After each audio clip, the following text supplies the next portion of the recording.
প্রধানমন্ত্রীর কথা এবং তাদের তৎপরতা দেখলে তো খুব ভালোই লাগে, কিন্তু তার আশেপাশে যারা রয়েছে তাদের তৎপর হতে হবে। নারে গণ অভ্যুত্থান 2024 হাজার হাজার তাজা তাজা প্রাণগুলো রাস্তায় যে ছড়িয়েছিল সেটা সম্পূর্ণ ব্যর্থ হবে, আর ব্যর্থ হতে আমরা যেতে পারি না। মার সন্তান হারা চিৎকার বন্ধ হয় নাই, আমাদের দেশে টাকা বিদেশে পাচার বন্ধ হয় নাই। আজকে আমি সম্মানিত আমাদের সুপ্রিম কোর্টে যে সম্মানিত বিচারক রয়েছিলেন প্রাক্তন, তিনি দুর্নীতি মুক্তির জন্য তিনি সংগঠন করেছেন।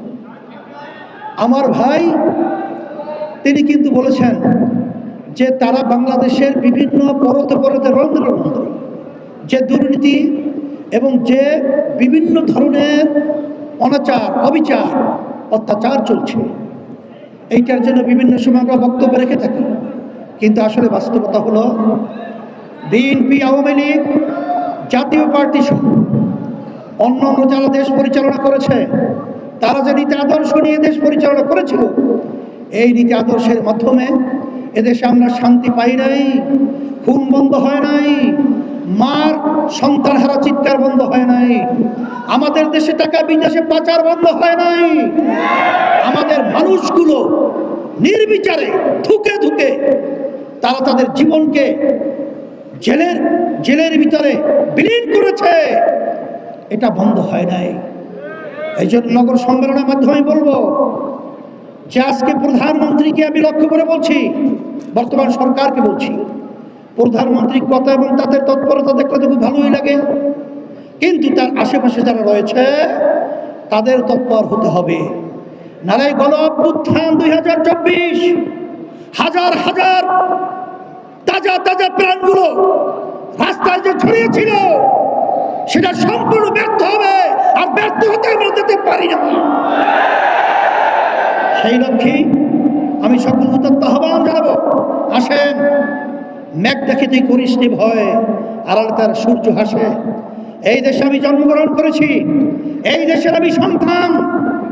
আমি বারবার বলছি, আজকেও বলছি, যতক্ষণ পর্যন্ত দুর্নীতিবাজ এবং যারা নাকি স্বার্থান্বেষী বল এদেরকে ক্ষমতার মসনদ থেকে সরানো না যাবে, ততক্ষণ পর্যন্ত বক্তব্য রাখবো, জীবন দেব, রক্ত দেব, দেশের পরিবর্তন আসবে না। এর জন্যই আমি সকল প্রদত্ত আহ্বান জানাচ্ছি, আসেন ইসলাম এমন এক নীতি আদর্শ, যেই নীতি আদর্শের মাধ্যমে একটা পিপিলিকার পর্যন্ত তার স্বাধীনতার নিশ্চয়তার গ্যারান্টি রয়েছে। বাংলাদেশ ৯২ জন মুসলমান বসবাস করে। আমি সকল আহ্বান জানাবো, আমরা বিএনপির দেশ পরিচালনা দেখেছি, আওয়ামী লীগের দেশ পরিচালনা দেখেছি, জাতীয় পার্টির দেখেছি, আর বারবার তাদেরকে নতুন শাড়ি পরিয়ে আবার নতুন বউ সাজিয়ে তাদের মাধ্যমে দেশ সুন্দর পাবো, সুন্দর করব, এই চিন্তাটা সম্পূর্ণ অমূলক এবং অযৌক্তিক।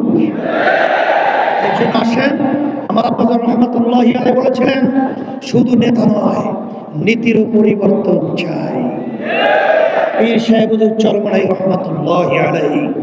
সেই হিসাবে বলবো, আজকে ইসলামের নামে আমাদেরকে ভয় দেখিয়ে যেভাবে মুসলমান সন্তানদের ভিতরে যে একটা ভয় ঢুকিয়ে দিয়েছে, ইসলাম তো ভয়ের জন্য আসে নাই, ইসলাম তো শান্তি, ইসলাম তো সবার জন্য কল্যাণ, এমনকি বিজাতিদের পর্যন্ত তার স্বাধীনতার নিশ্চয়তার কল্যাণ গ্যারান্টি রয়েছে ইসলামের মধ্যে।